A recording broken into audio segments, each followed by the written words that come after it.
Top 20 Cringiest Things from the 80s. The 1980s. What a wild, colorful, unforgettable decade. From outrageous fashion to booming pop culture and early tech trends, it was a time when more was always better. But let's be honest, some of it didn't age too well. Today, we're taking a fun and cringeworthy trip down memory lane to look at the most over-the-top, awkward, and downright bizarre trends of the 80s. These were the things we all thought were cool back then, but now, you might just find yourself asking, what were we thinking? Geometric patterned shirts. In the 1980s, fashion wasn't just a style choice, it was a full-blown statement, and nothing shouted louder than those wild geometric patterned shirts. You know the ones, bright, bold, and absolutely bursting with clashing shapes, zigzags, and colors that could practically give you a headache. It's like someone asked, how many triangles, squares, and neon stripes can we fit on one shirt? And designers responded, all of them, and then some. These shirts looked less like clothing and more like walking pieces of abstract art, modern museum-worthy, but on your uncle at a barbecue. And somehow, the crazier the pattern, the higher the price. Some of these chaotic masterpieces were selling for hundreds, even thousands of dollars, just because they had more overlapping lines or layers of geometric madness. Fashion in the 80s didn't whisper, it blared through boombox speakers. Today, these shirts are a guaranteed hit at any 80s-themed party, but if you wear one on a regular Tuesday, don't be surprised if people think you stepped out of a time machine or straight out of a Miami Vice fever dream. One thing's for sure. Subtlety was not on the menu. Shoulder pads. If there's one fashion trend that truly defined the 1980s, it's shoulder pads. You couldn't turn on the TV, walk into an office, or flip through a catalog without seeing someone, usually a woman, rocking a blazer with shoulders wide enough to land a plane on. But shoulder pads weren't just a style statement, they were a power move. In a decade where more women were entering the workforce and climbing the corporate ladder, fashion became armor. Wearing a structured suit with sharp shoulder pads told the world, I'm just as capable, just as strong, and I belong in this boardroom.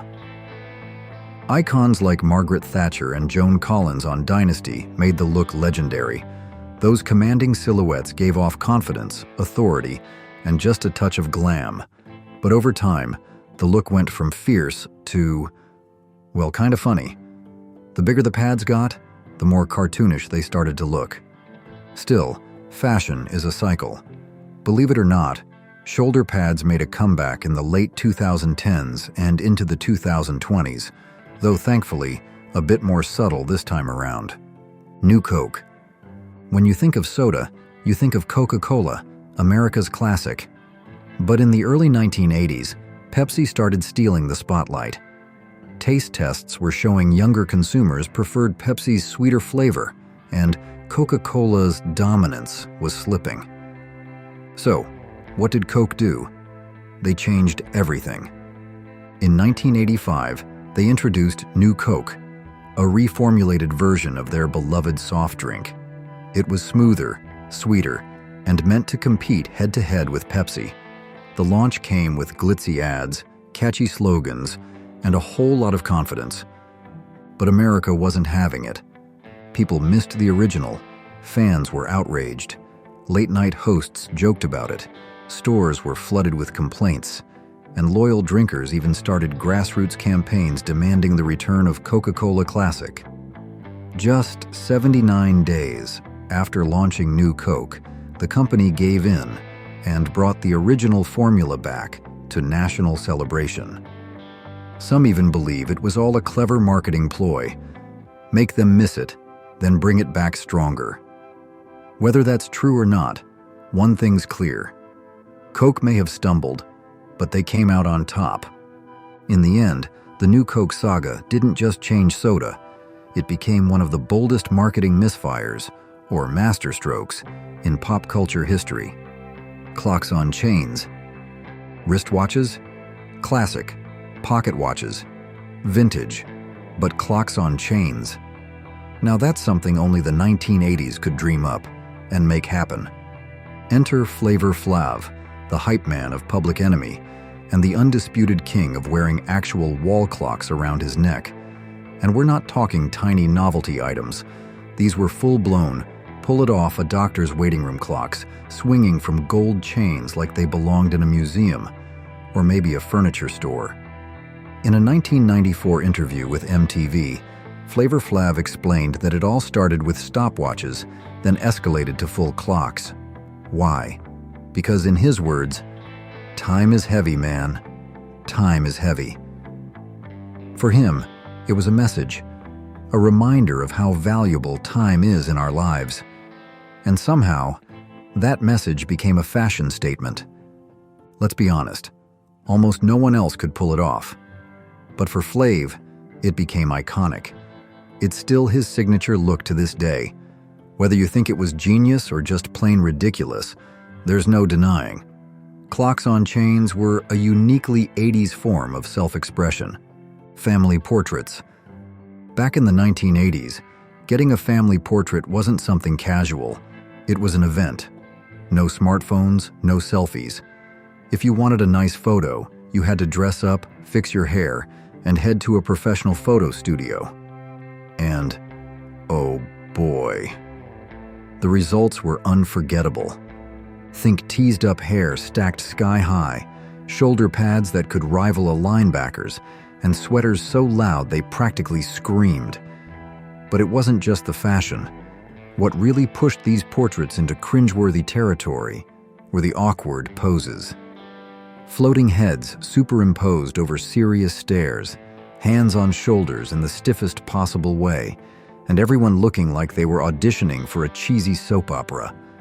Some families even color-coordinated outfits, usually in matching neon or pastel, that made them look like backup dancers for a Huey Lewis video.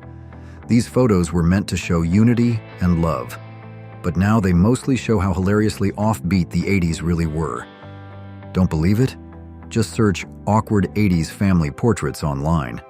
There's an entire internet subculture dedicated to collecting these wonderfully terrible masterpieces, and honestly, we kind of love them for how authentically weird they are. Which of these 80s trends did you proudly rock back in the day? And which one makes you cringe the most now? Crimped hair.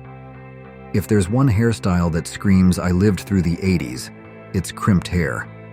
Though it first popped up in the late 70s, thanks to Barbra Streisand and a Hollywood stylist named Jerry Cosenza, it was the 1980s that turned this wild zigzag style into a full-blown obsession. With a hot iron that pressed hair into tiny, sharp waves, women everywhere were trading in their smooth, straight locks for a look that said, "I'm bold, I'm loud, and I'm totally on trend." Crimped hair became the thing. You'd see it on music videos, red carpets, school photos, and everywhere in between. It didn't matter if you were a teenager or a mom. If you had hair, chances are, you crimped it. Looking back, reactions are pretty mixed. Some people laugh at old photos and say, "What were we thinking?" Others still look back fondly, calling it fun and fearless. And maybe that's why, every 10 to 15 years, crimped hair tries to make a comeback, even if only for a minute. Suits with pastel shirts and ties. Let's be honest, on Miami Vice, pastel suits looked incredible. Don Johnson's Crockett and Philip Michael Thomas's Tubbs could pull off pale pinks, baby blues, and soft lavenders like they were born for it. The open collars, the effortless cool, it just worked on screen. But for the rest of us, not so much. Inspired by the show's runaway popularity, everyday folks across America tried to bring that pastel swagger into their own wardrobes. Out came the mint green shirts, the lavender ties, and the off-white sport coats. Unfortunately, instead of looking like TV detectives chasing criminals on South Beach, most of us ended up looking like we were headed to a wedding reception in a soap opera. This look was so tied to Miami Vice that you couldn't wear a pastel suit without someone joking, "Hey, where's your speedboat, Crockett?" It was stylish, in a very specific, very 1980s kind of way. And unless you had the swagger to match, it was easy to end up looking like you'd borrowed your cousin's prom outfit. Still, there's no denying, when done right, pastel suits had attitude. Just maybe not for everyday wear. Sweaters draped over shoulders. Ah yes, the ultimate 80s symbol of prep school privilege. The sweater, not worn, but draped oh so carefully over the shoulders. It didn't matter if it was 80 degrees outside or snowing sideways. If you were part of the preppy crowd, you knew the drill. Instead of wearing sweaters the normal way, on your arms and torso like a regular human being, fashion-forward elites of the decade treated them like oversized scarves. Tied loosely around the neck or tucked just enough to show the designer label, these sweaters became more of a statement piece than a source of warmth. It was all about the look, clean, polished, and unmistakably upscale. Whether you were on the tennis court, sailing with friends, or just pretending to do either, that sweater around the neck move screamed, "I'm classy, I'm confident, and I probably go to an Ivy League school." Looking back though, it's a bit confusing. If it's cold, just wear the sweater. If it's hot, why bring it at all? But logic took a back seat to style in the 1980s, and for the preppy elite, those draped sweaters were non-negotiable. Velcro sneakers. Do you have strong feelings about shoelaces? Maybe you thought they were just too much hassle. Well, you weren't alone, because in the 1980s, Velcro sneakers swept in like a miracle from the future. People loved them. No tying, no double knots, no tripping over loose laces. Just slap them shut and go. For a generation trying to save time and look stylish doing it, Velcro felt like the ultimate upgrade. Comfortable, supportive, and, at the time, considered pretty trendy, especially on white leather sneakers with flashy stripes or space-age vibes. But let's be honest, Velcro didn't stay cool for long. The straps wore out, the hooks got filled with lint and dirt, and worst of all, they started to look kind of childish. That rip-rip sound when you took them off didn't help either. Before long, Velcro sneakers went from high-tech to, "Hey, are those your kids' shoes?" Today, they're still around, mostly for toddlers and folks looking for pure convenience. And hey, we're not judging. But back in the 80s, Velcro sneakers weren't just practical. For a hot second, they were the future. Parachute pants. Let's clear something up right away. Parachute pants are not the same as MC Hammer pants. While Hammer rocked those big, billowy trousers in the early 90s, parachute pants from the mid-80s were a different beast altogether. Tight-fitting, shiny, and made almost entirely of nylon. The name? It came from the material, lightweight, swishy nylon, the same kind used to make actual parachutes. And yes, when you walked, they made that distinctive swish-swish sound with every step. Originally designed for functionality in breakdancing, since nylon helped reduce friction with the floor, these pants quickly became a street fashion staple. Suddenly, you didn't need to be a b-boy spinning on cardboard to wear them. All you needed was confidence, and maybe a Walkman blasting Run DMC. Looking back, it's easy to laugh. They were loud in every sense, visually, audibly, and stylistically. But back in the day, parachute pants were the ultimate way to say, "I've got moves, even if I don't actually break dance." Today, no one's really wearing them, except maybe ironically at an 80s party. But for a brief moment, these shiny nylon wonders were cooler than cool. Thank you for watching.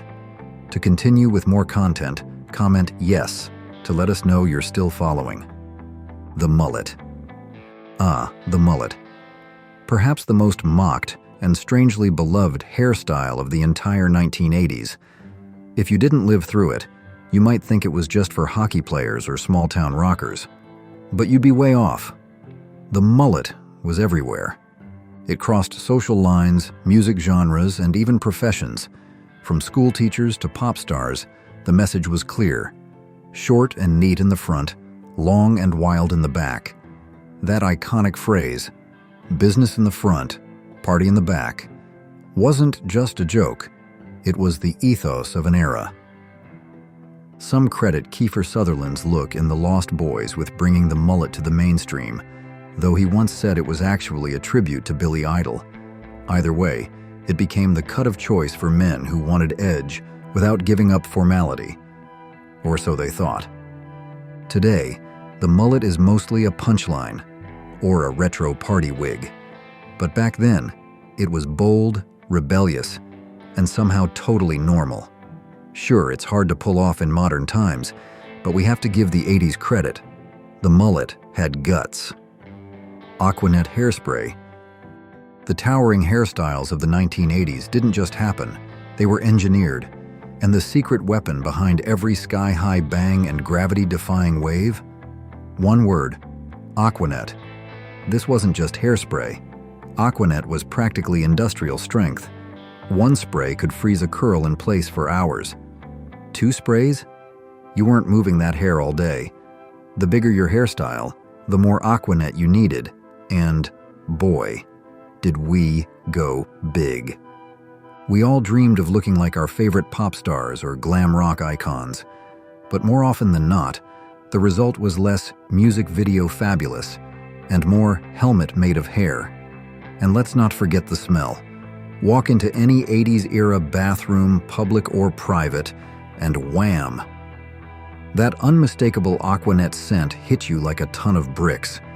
There were even Aquanet shampoos and conditioners with silk protein, which promised to soften what the hairspray had turned into solid plastic. But let's be honest, nothing could move that hair once it was set. Still, if you rocked a giant, do with confidence. Chances are someone noticed, and maybe even smiled in admiration. Acid-washed jeans. Ah, acid-washed jeans. Nothing says I survived the 80s quite like a pair of denim that looks like it lost a fight with a bucket of bleach. For a while, it felt like everyone was either wearing them or trying to DIY their own version at home with actual bleach and a whole lot of hope. These jeans were bold, loud, a little bit punk, and a little bit glam. The mottled, high-contrast look made it seem like your jeans had been through something and came out cooler on the other side. The more extreme the fade, the better.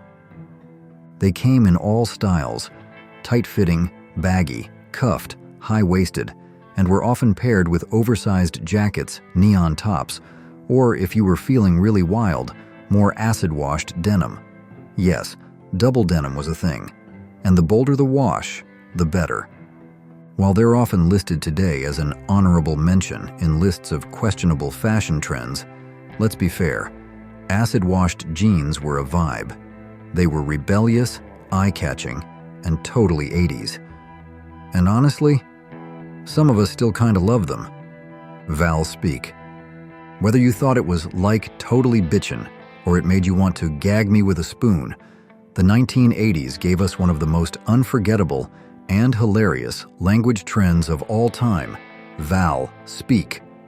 Born in California's San Fernando Valley and catapulted into the mainstream thanks to Frank Zappa's 1982 hit Valley Girl, featuring his real-life daughter Moon Unit, Val Speak wasn't just slang. It was a whole vibe. Think, high-pitched voices, dramatic pauses, and the word like used every 5 seconds. A typical sentence might sound like, "So like, Jennifer, are you and Vinny going to the freshman dance? I mean, like, I don't know, you know? Like, I know he likes me, but like, I don't know." Sound familiar? That's because it never really went away. The 90s brought us Cher from Clueless, basically a Valley Girl reboot in designer clothes. And even today, shades of Val Speak pop up all over pop culture. Sure, it's easy to poke fun at now, but Val Speak was more than just a joke. It was a snapshot of 80s teen culture, mall life, and the California dream, all wrapped in a very likable accent. Betamax. If you grew up in the 80s, or even the early 90s, You probably remember renting movies from Blockbuster, rewinding tapes, and popping in your favorite flicks on VHS. But before VHS took over, there was another contender, Betamax. Launched by Sony in 1975, Betamax actually hit the market first. Many people even claimed it had better picture quality than VHS. In the beginning, Betamax looked like it might dominate the home video world. Tech-savvy consumers praised it, and it had a loyal following. But as history shows, better doesn't always mean bigger. Betamax had a few major setbacks. Its recording time was shorter, and the machines were more expensive. That gave VHS an edge, and once video rental stores noticed, they started stocking more VHS tapes. Before long, Beta was left behind, slowly fading into tech obscurity. One cheeky commentator once joked, maybe they should have called it Alpha Max. Oh wait, no, Beta. Ouch. Today, Betamax is a nostalgic footnote in the tech timeline, proof that even a superior product can lose the race if it's not what the public wants. Still, if you had a Betamax, you were part of an elite and slightly stubborn club of early home theater fans. If one of these trends came back today, which one would you secretly love to see again? Outdated computers. It's hard to believe now, but there was a time when owning a personal computer wasn't common. It was a big deal. In the 1980s, home computers started making their way into living rooms and kids' bedrooms across America. And suddenly, being a computer geek wasn't such a bad thing. So what did people do with these futuristic machines? Well, mostly schoolwork. Maybe play a pixelated game or two. Some models even came with cartridges that taught you stuff, though the graphics looked like they were drawn by a toddler. Want to load a program? No problem. Just pop in a cassette tape, press play on the tape deck, and wait, and wait, and wait some more. Processing speeds were ludicrously slow, and those chunky keyboards and boxy monitors were about as stylish as a microwave with a personality disorder. Still, at the time, it felt like magic. Even if typing a basic document took longer than writing it by hand, people were hooked. But like most tech, these machines aged quickly. What once seemed cutting edge now looks like it belongs in a museum, or maybe a thrift store bin marked nostalgia. Fax machines. Before email, Dropbox, or even dial-up internet, there was the fax machine. And in the 1980s, it felt like sorcery. Imagine this. You place a piece of paper into a strange machine, punch in a phone number, and voila, that exact document appears on another piece of paper somewhere else in the world. For office workers and businesses, this wasn't just technology, it was a revolution. Commercials praised it. Thousands of companies were sold on the promise. Even kids were impressed. In one moment from the era, a child excitedly explained to his mom, "It's just an office joke, but it came through the fax." That was the power of faxing. Instantaneous, tangible, and totally futuristic. Of course, with today's smartphones, cloud storage, and instant messaging, that miracle now feels a bit overhyped. One jokester even called the fax machine just a waffle iron with a phone attached. But that's how it goes with tech. What once amazed us becomes quaint in hindsight. Just ask Chandler from Friends in 1995. He was blown away by a laptop with 12 megabytes of RAM. Now we carry 1,000 times that power in our pockets. Still, for its time, faxing felt like the future had arrived. Just say no. In the 1980s, the war on drugs came with a slogan, "Just say no." Championed by First Lady Nancy Reagan, this three-word phrase was everywhere, on posters, TV spots, and in classrooms across America. It was short, catchy, and meant to empower kids to resist peer pressure. But here's the thing, drug addiction isn't that simple. Addiction is a deeply complex issue involving trauma, mental health, environment, and poverty. Telling people to "Just say no," made it sound like all you needed was a little willpower and everything would be fine. It turned a public health crisis into a moral failing, and critics didn't hold back. One frustrated person famously said, "I get angry just thinking about it. Little kids doing drugs. It turns my stomach." And yet, while the campaign raised awareness, studies have shown it didn't significantly reduce drug use. Instead, it left many feeling judged rather than helped. Even Nancy Reagan later admitted the slogan may have oversimplified things. Good intentions? Absolutely. Effective strategy? Not so much. In hindsight, "Just Say No" is one of the most memorable but cringiest attempts at fixing a national crisis with a soundbite: car surfing. Most of the cringeworthy trends from the 80s were harmless: bad fashion, cheesy slang, giant hair. But car surfing? That was something else entirely. Just like it sounds, car surfing involved climbing on top of a moving vehicle and trying to ride it like a surfboard. It looked totally radical in Teen Wolf, 1985, with Michael J. Fox standing confidently atop a van while the Beach Boys blasted in the background. But in real life, it was seriously dangerous. It didn't take much for things to go wrong.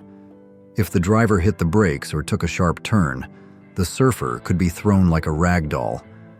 Accident reconstruction expert Mike Markazowski even demonstrated how deadly it could be, even at low speeds. And it wasn't just an 80s problem. The CDC later tracked 58 reported deaths and 41 non-fatal injuries from car surfing between 1990 and 2008. That's not nostalgia. It's a wake-up call. Sure, we can look back on the 80s and laugh at parachute pants or shoulder pads, but car surfing? That's one trend we can all agree should stay in the past. Indoor smoking. Today, it's hard to imagine lighting up a cigarette in a grocery store or office, but in the 1980s, it was completely normal. Whether you were in a restaurant, a plane, or a waiting room, someone was probably puffing away right next to you. Even though the dangers of secondhand smoke were becoming well known, by 1986, the U.S. Surgeon General had issued warnings. Indoor smoking was still widely accepted. Restaurants might ask, smoking or non-smoking? But let's be honest, the smoke didn't respect those imaginary walls. As one traveler put it, the smoke permeates the whole cabin. And yes, you could even smoke on airplanes. The tobacco industry knew the risks and spent years downplaying them, working hard to delay tighter regulations. Meanwhile, non-smokers were left to breathe in what one flight attendant described as like being at the bottom of a coal mine. Eventually, the tide turned. Health advocates pushed for change, and slowly but surely, smoking bans were put in place across the country. Now, it seems shocking that this was ever allowed, but for a good chunk of the 80s, smoking indoors was as common as shoulder pads and big hair, neon belts and elastic suspenders. In the 1980s, accessories weren't meant to blend in. They were meant to scream, and nothing screamed louder than neon belts and stretchy elastic waistbands that looked like they'd been made out of bungee cords dipped in highlighter ink. Whether you were cinching your oversized sweater or adding a pop of color to your acid-washed jeans, these elastic belts were a fashion staple. The brighter, the better. Hot pink, electric green, neon yellow, you name it. They usually had big plastic buckles or Velcro fasteners, and sometimes even fake patent leather finishes that cracked after a few wears. But let's be honest, they weren't about function. These belts weren't holding anything up. They were there to be seen, especially in school photos, mall meetups, or aerobics classes where everyone looked like they had just stepped out of a Richard Simmons video. Today, those belts feel more like costume props than serious fashion, but they were once the final touch that made an outfit feel totally tubular. Lace fingerless gloves. Thanks to Madonna, one of the oddest yet most iconic fashion items of the 80s was born. Fingerless lace gloves. Elegant, edgy, incredibly impractical, Yes, to all three. These delicate, often black or white gloves became the ultimate accessory for teens who wanted to look rebellious and romantic. You'd see them paired with fishnet tops, teased hair, crosses, pearls, and that unmistakable material girl attitude. Suddenly, gloves weren't just for church or winter. They were for style, baby. But what exactly were they protecting your hands from? Certainly not the cold. And let's face it, they weren't all that comfortable. The moment you tried to do anything useful, like write, eat, or dance too hard, they'd slide around or get tangled up in your bracelets. Still, they made a statement. If you wore lace gloves to school, you were letting the world know you were bold, dramatic, and a little bit dangerous. These days, they live mostly in costume shops and 80s-themed parties, but for one shining moment, they were the definition of cool. 20 everyday items from the 1980s that Gen Z has never seen. Before touchscreens and TikTok, there was a time when everyday life ran on cassette tapes, clunky remotes, and toys that didn't need Wi-Fi to be magical. Some of these gadgets shaped a generation, others vanished without a trace.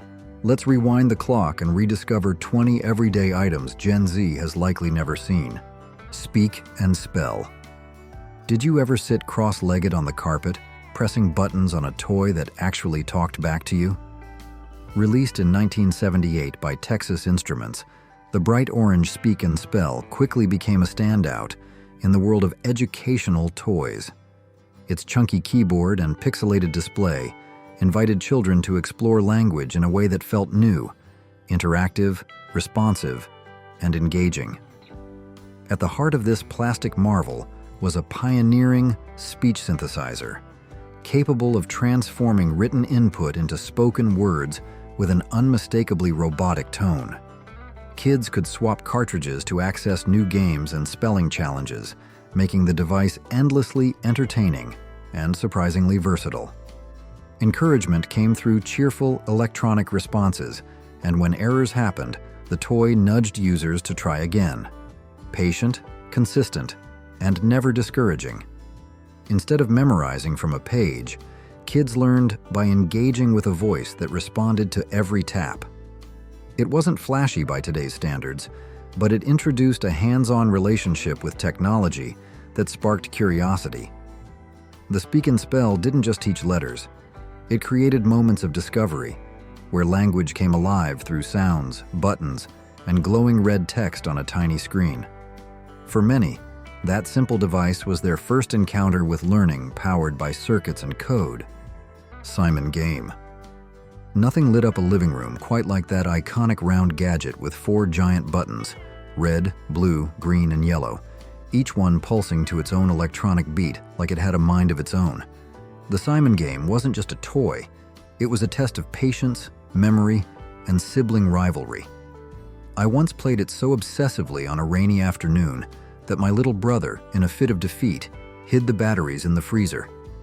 We didn't speak for an hour, but the silence didn't last long, because the pull of Simon's rhythmic sequence was too strong to ignore. Released in 1978 by Milton Bradley and dreamed up by tech pioneers Ralph Baer and Howard Morrison, Simon took the arcade-inspired concept of Touch Me and gave it a brighter, bolder, and more ear-friendly twist. With each round, the pattern grew faster and longer, daring your reflexes to keep up.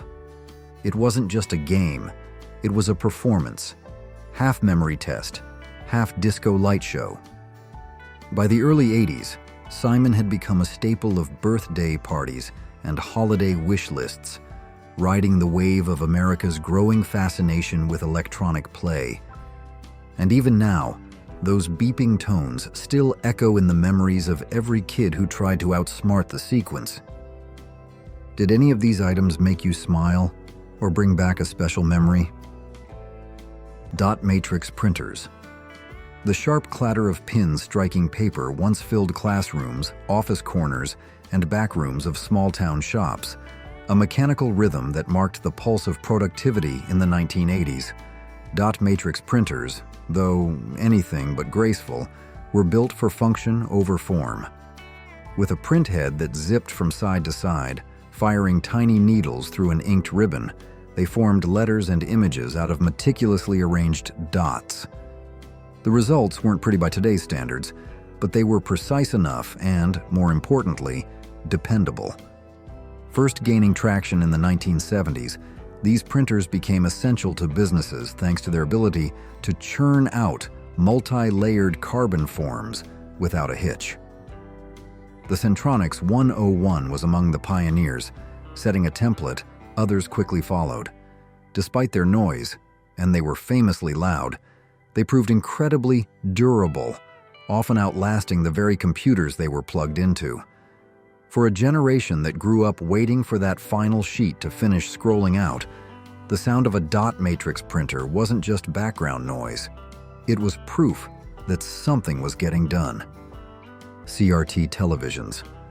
The glow from the corner of the room wasn't just light, it was presence, comfort, and connection.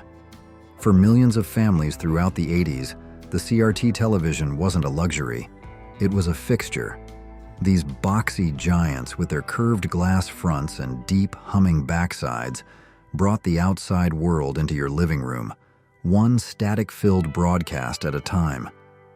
Long before flat screens and streaming apps, the CRT stood like a trusted friend, delivering sitcoms, news bulletins, cartoons, and late-night talk shows with a glow that felt almost alive. Even the smallest models were weighty beasts, demanding sturdy furniture and careful lifting. And while their colors weren't always crisp, and their picture occasionally wobbled, they carried a charm, an imperfection that somehow made the moments feel more real. Behind that thick glass, electron beams painted moving pictures that raised generations. Today's screens are sleeker, smarter, and sharper, but they'll never recreate the quiet magic of gathering around a CRT, wrapped in blankets, popcorn in hand, as the room dimmed and the screen came to life. The Walkman. A pair of orange foam headphones once meant the world was yours, one song at a time. When Sony introduced the Walkman in 1979, they reshaped the way people experienced music, making it portable, private, and entirely their own. No longer tied to bulky stereos or shared spaces, listeners could now take their soundtracks along city sidewalks, through high school hallways, or across quiet stretches of suburban streets. The TPSL-2, the debut model, was compact but powerful, playing cassette tapes filled with hand-picked tracks and radio-recorded treasures. Whether it was a personal mixtape or a store-bought album, the music felt closer, more immediate. Those foam-covered headphones quickly became a recognizable symbol of personal escape, often spotted on buses, in bedrooms, and on park benches. While the batteries didn't last long and rewinding took some finesse, the trade-off was worth it. Users had the freedom to curate their soundscape wherever they went. The Walkman didn't require crowds or speakers to make an impression. It offered a quiet revolution in how people connected with melodies, lyrics, and memories. One rewind button at a time. Atari 2600. Back when furniture was heavy, phones had cords, and TVs had wood paneling, the Atari 2600 was the height of living room excitement. Introduced in 1977 as the Atari Video Computer System, this compact console gave players a chance to experience a variety of video games from their own homes. With its cartridge-based system, users could easily switch between titles, chomping ghosts in Pac-Man, leaping over barrels in Donkey Kong, or exploring dangerous jungles in Pitfall.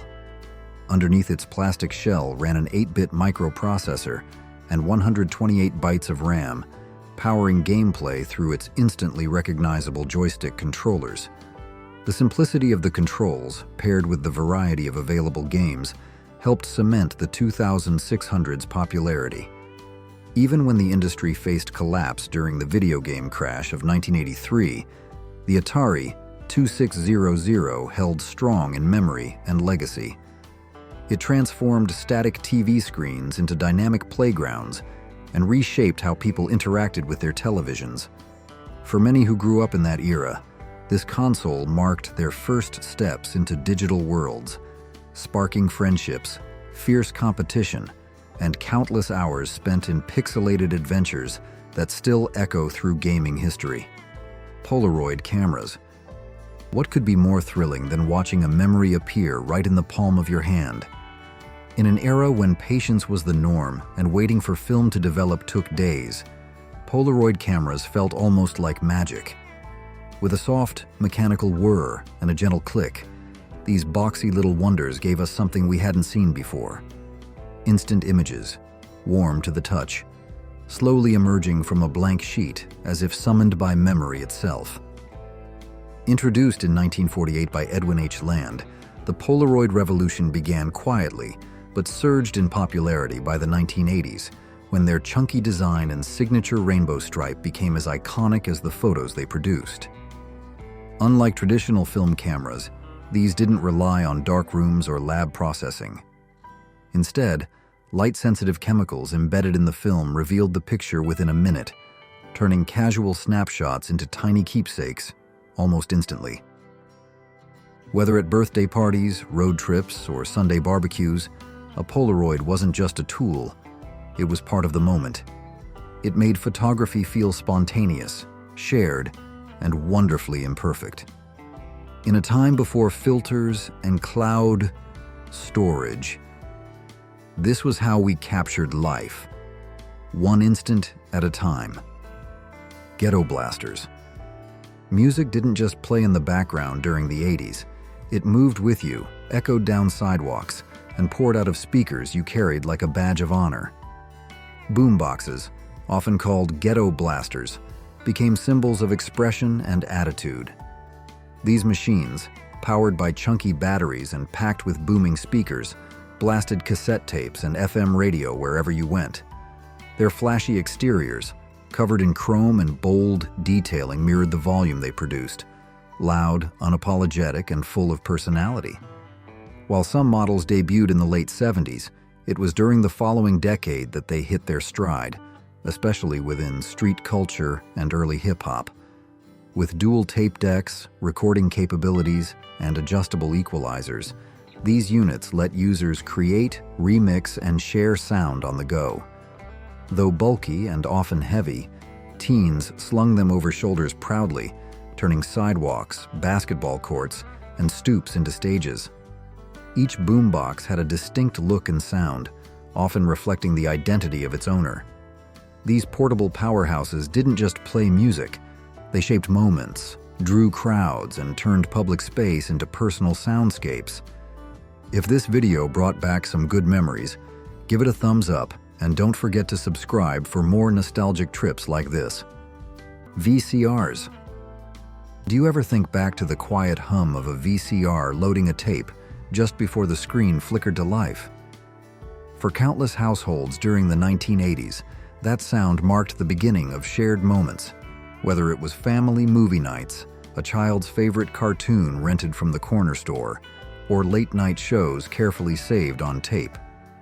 Debuting in the prior decade, the video cassette recorder gave people an entirely new relationship with television. Instead of waiting for a scheduled broadcast, they could take control, pausing, rewinding, or recording content to enjoy on their own time. VHS tapes became the format of choice, surpassing Betamax thanks to their longer runtime and lower cost. The technology may seem primitive now, but at the time, it represented real autonomy over home entertainment. It encouraged gathering, sitting close, and choosing stories together. Over time, magnetic tapes wore thin, images grew fuzzy, and audio lost its clarity. But the significance of those experiences remained intact. The VCR wasn't just another device. It reshaped how we planned our evenings, remembered our weekends, and connected as a family in front of a glowing screen that felt all our own. Floppy disks. Tucked into desk drawers, backpacks, and shirt pockets, floppy disks were once as common as pens and notepads. These slim plastic squares may seem humble by today's standards, but during the 1980s and 90s, they were essential to how we saved, shared, and moved information. The larger 5.25-inch version, introduced in the late 70s, was flimsy and flexible, storing just over a megabyte, enough for a few documents or a simple program. Then came the 3.5-inch disc, compact and more durable, with its sliding metal shield and hard shell offering slightly better protection and a touch more space. Despite their limitations, these discs were the portable memory of their time. You could pass a project to a friend, install new software, or boot up an entire system, all from a floppy. They were surprisingly tactile, requiring gentle handling, but offering the satisfying click of a drive taking hold. Vulnerable to heat, magnets, and wear, they didn't age well, but they paved the way for everything that came after: CDs, USB drives, and the invisible world of cloud storage. In their own quiet way, floppy disks helped teach an entire generation what digital memory really meant. Answering machines. The gentle whir of a tape rewinding, followed by the soft click of a message starting to play, once echoed through quiet living rooms after a long day. Answering machines, now relics of a slower era, were once essential companions in homes across the country. They brought a sense of connection, even in absence, holding space for missed voices, delayed conversations, and words left behind. Though the technology first emerged decades earlier, it wasn't until the 1970s and 1980s that these machines became practical for everyday households. By the time the PhoneMate 400 arrived, capable of storing multiple messages on magnetic tape, the idea of missing a call without missing the message felt like a small revolution. Built with simple components, a microphone, a speaker, a tape deck, they quietly captured the details of daily life: a friend checking in, a job offer, a birthday wish. Some models even offered remote access, allowing users to dial in and retrieve their messages from afar, an early taste of the mobility we now take for granted. In their simplicity, these machines carried more than just information. They carried voices, they carried moments, and they reminded us that even silence sometimes has something to say. Cabbage Patch Kids. What was it about those round faces and yarn-like hair that made every child feel like they were holding something truly their own? Among all the toy sensations that swept across the 1980s, few match the cultural explosion triggered by Cabbage Patch Kids. These plush-bodied, vinyl-headed dolls stood apart thanks to their individuality. Each came with a unique name, birth certificate, and an origin story that added a personal touch. Created by Xavier Roberts in 1978 and first sold under the name Little People, the dolls caught fire once Coleco began manufacturing them at scale in 1982. With their distinct expressions and soft features, they sparked an emotional bond with children and sparked a shopping frenzy that stunned even seasoned retailers.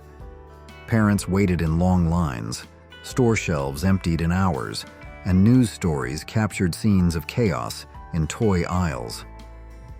Behind all that noise, though, was a deeper appeal, something real to hold, to care for, and to call your own. Before digital games or virtual pets, these dolls gave kids a sense of connection that lived beyond plastic and fabric. The craze eventually faded, but the memories held on. NES Zapper Guns. With a bright flash on the screen and the satisfying click of a plastic trigger, the NES Zapper turned television time into a high-stakes shooting gallery. Released in North America in 1985, alongside the Nintendo Entertainment System, this light gun accessory introduced an unexpected twist to home gaming. Its earliest version resembled a revolver, though it was soon reimagined in bright orange to distinguish it clearly from real weapons. Functioning through light detection technology, the Zapper responded to flashes emitted by the TV screen, syncing with in-game targets that challenged both timing and aim. Titles like Duck Hunt, Hogan's Alley, and Wild Gunman showcased its capabilities and added an extra layer of engagement to what had been a button-based experience. The concept behind it was simple, yet effective, integrating motion and accuracy in a way that felt refreshingly tactile. The Zapper didn't rely on complex graphics or advanced computing power. It relied on interaction, rhythm, and a touch of showmanship. It became one of the most memorable accessories of its era, helping establish Nintendo's identity as a brand willing to experiment. For players of the mid-'80s, it offered an experience that was novel, immediate, and unforgettable. Game Boy. Plastic in your palm, buttons under your thumb, and a screen that glowed with possibility. That was the magic of the original Game Boy. Released by Nintendo in 1989 and developed under the direction of Gunpei Yokoi, this handheld console defied expectations from the moment it arrived. With an 8-bit processor and a grayscale display, its hardware seemed modest compared to arcade machines or home systems. Yet it proved that design isn't always about power. It's about experience. Its compact frame, sturdy build, and swappable cartridges gave players access to a massive library of titles, from fast-paced puzzles like Tetris to sweeping quests in The Legend of Zelda. Its battery efficiency meant fewer interruptions and longer adventures, especially compared to other handhelds of the time. The Game Boy became a travel companion, a school recess essential, and a nightly escape under dim lighting. It resonated with players of all ages through gameplay depth and accessibility, not flashy effects. Even today, that soft, iconic chime at startup stirs a deep connection. The Game Boy proved that innovation thrives in simplicity, and that sometimes the best journeys begin on a tiny screen held in both hands. Air poppers. Warm evenings, the scent of popcorn in the air, and a gentle hum from the kitchen. That's when the air popper earned its place in the heart of the home. Emerging in the late 1970s and hitting its stride in the 1980s, the air popper transformed the way families made popcorn. Unlike stovetop methods that relied on oil and patience, these clever little machines used a blast of hot air to puff kernels into light. Fluffy bites in a matter of minutes. It was cleaner, quicker, and embraced by health-conscious households looking for a better snack without sacrificing taste. One of the first to make waves was the Presto popcorn pumper in 1978, a device that made popcorn making feel futuristic and fun. As microwave popcorn had yet to fully take over, the air popper became the go-to appliance for movie nights, sleepovers, and casual get-togethers. You could hear the kernels rattle and watch as they burst out into the bowl like tiny explosions of joy. More than just a kitchen tool, it offered a small but meaningful upgrade to daily life. Simple, efficient, and satisfying. The air popper didn't just change how we made snacks, it changed how we gathered around them.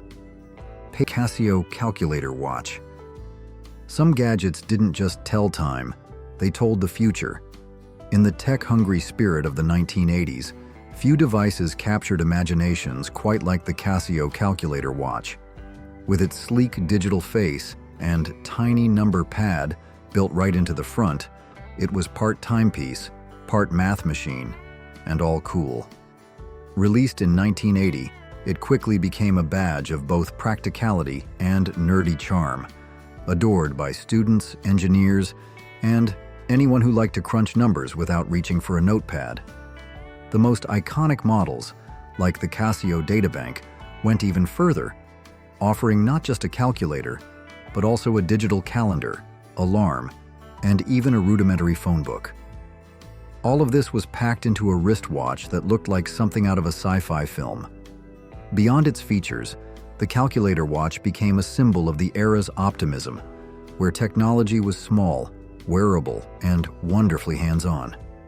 It wasn't just about function, it was about imagination.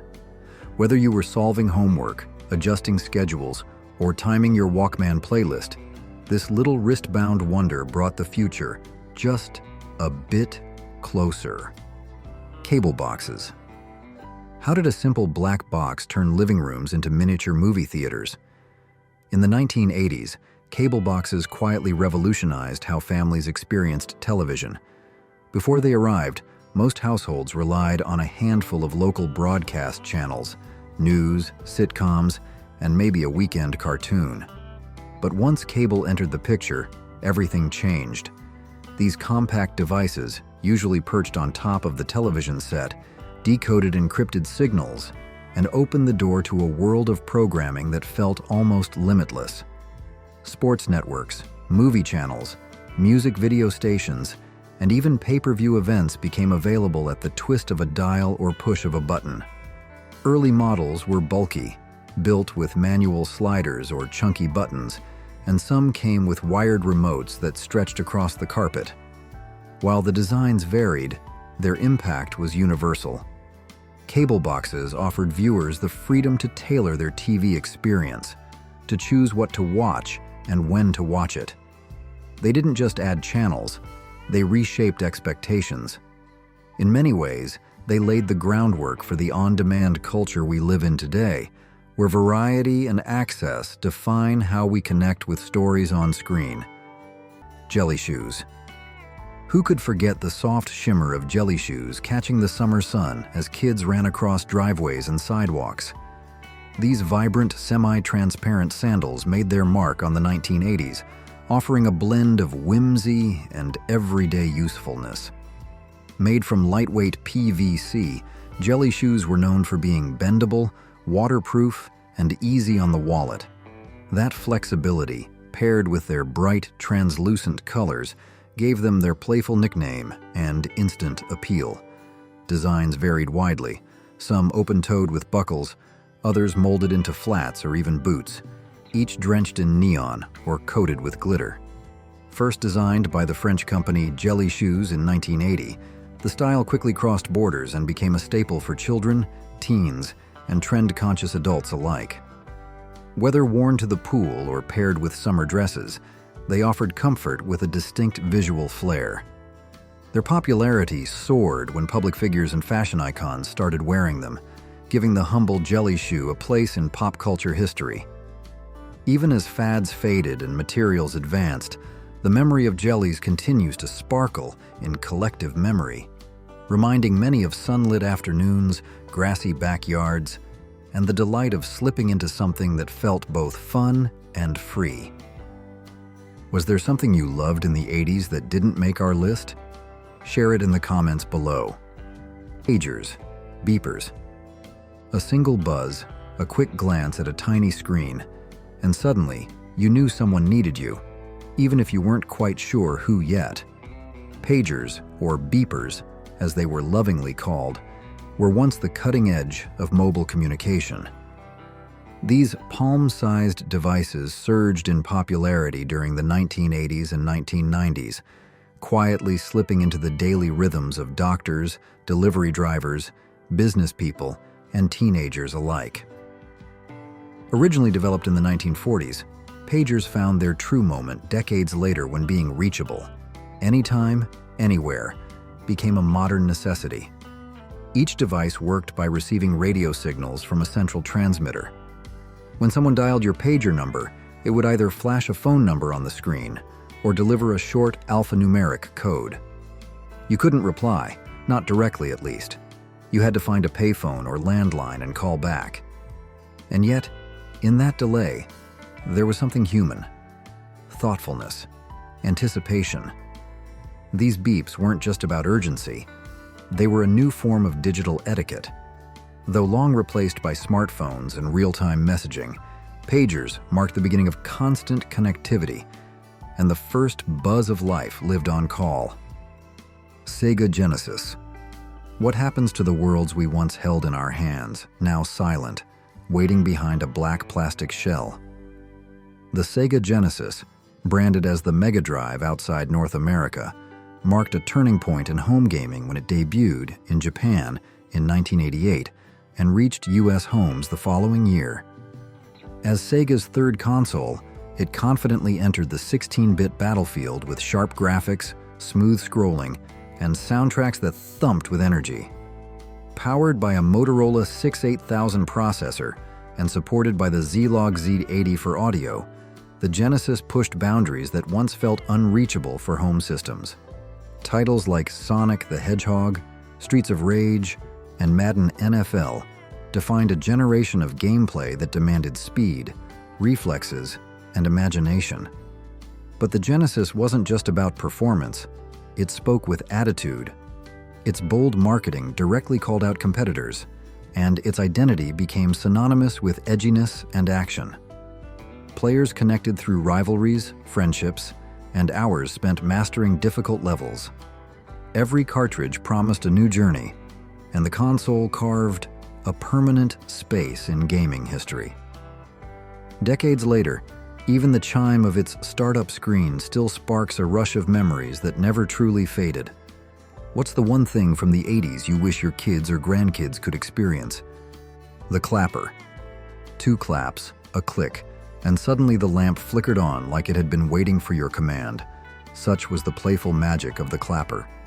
First introduced to homes in 1984 by Joseph Enterprises and popularized through Joe P.'s unforgettable commercials, this gadget quickly gained attention as both quirky and useful. Plugged directly into a regular wall outlet, it gave users the ability to operate 2 separate appliances using distinct clap patterns. Whether turning on a lamp or switching off a TV from the couch, its simplicity was part of its charm.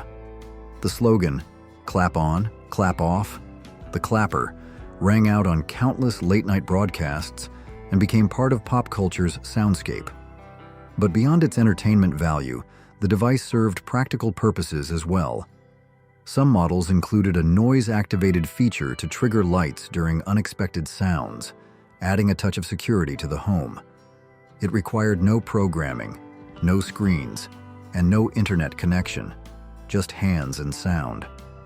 In an age where convenience often means complexity, the clapper stood out for doing something smart with almost no learning curve. It made daily tasks a little easier, and did so with a wink and a cheerful clap. Digital dictionaries. Digital dictionaries first began capturing imaginations in the 1980s, emerging as compact, handheld tools that made the once daunting task of flipping through bulky reference books feel suddenly effortless. These early devices, often no bigger than a wallet, featured tiny monochrome screens and basic keyboards, offering quick access to definitions, synonyms, translations, and even pronunciation guides. The Seiko Electronic Dictionary was among the first of its kind, modest in design and vocabulary, but revolutionary in purpose. It laid the foundation for a wave of innovation from companies like Casio and Sharp, who soon introduced sleeker models packed with expanded word banks, grammar tools, and user-friendly interfaces. These pocket-sized companions quickly gained traction among students, language learners, and frequent travelers, offering reliable linguistic support in classrooms, airports, and coffee shops. Over time, as mobile apps and online resources surged ahead with cloud-powered databases and voice integration, digital dictionaries quietly faded from everyday use. Yet they represent a key chapter in our transition from print to digital, where curiosity met convenience and language became just a keystroke away. The 80s gave us some unforgettable and totally cringeworthy moments. While we may laugh or cringe now, these trends are part of what made the decade so iconic. What do you remember most? Let us know in the comments. And don't forget to like, share, and subscribe for more nostalgic trips with Horror Member. As always, thank you so much for watching.